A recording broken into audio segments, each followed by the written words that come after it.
Assalamualaikum warahmatullahi wabarakatuh. Halo semuanya, kembali lagi bersama saya. Kali ini kita masih melanjutkan video sebelumnya, namun kali ini kita membahas terkait dengan pasar falas. Nah, pasar falas ini ataupun pasar valuta asing, dia ini menurut teori ekonomi internasional adalah pasar tempat terjadinya pertukaran mata uang antar negara untuk mendukung transaksi internasional. Terus, adapun teori penentuan nilai tukarnya itu dijelaskan melalui beberapa teori utama.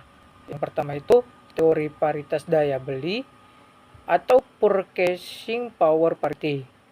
Nah, ini menyatakan nilai tukar ditentukan oleh perbandingan tingkat harga antar negara.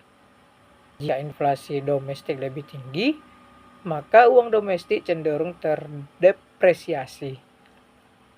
Terus yang kedua itu ada teori paritas suku bunga atau interest rate parity. Ini menyatakan bahwa perbedaan suku bunga antar negara akan diimbangi oleh perubahan nilai tukar. Nah, jadi dengan itu investor akan memindahkan dana ke negara dengan suku bunga lebih tinggi, memengaruhi permintaan falas tersebut.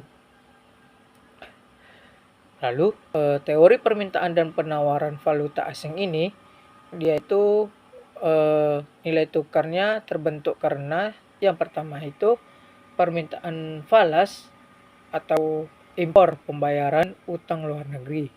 Yang kedua, penawaran falas seperti ekspor maupun investasi asing. Nah, adapun fungsi dari pasar falas ini ialah menurut teori perdagangan internasional, yang pertama, memperlancar perdagangan internasional. Yang kedua, sarana lindung nilai atau hedging terhadap risiko kurs.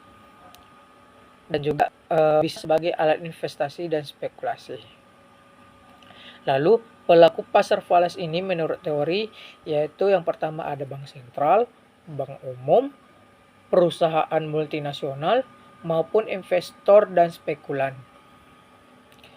Lalu, adapun keterkaitan pasar uang ini yang kemarin dan pasar falas menurut teorinya itu yakni keterpaduan pasar keuangan. Nah, jadi perubahan suku bunga di pasar uang akan memengaruhi arus modal. Jadi, arus modal tersebut memengaruhi nilai tukar di pasar falas. Sebagai contohnya itu, kenaikan suku bunga domestik, modal asing masuk, permintaan mata uang domestik naik, dan nilai tukar menguat. Baiklah, mungkin sekian saja yang dapat saya sampaikan. Kurang lebihnya saya mohon maaf. Kepada Allah saya mohon ampun. Saya akhiri.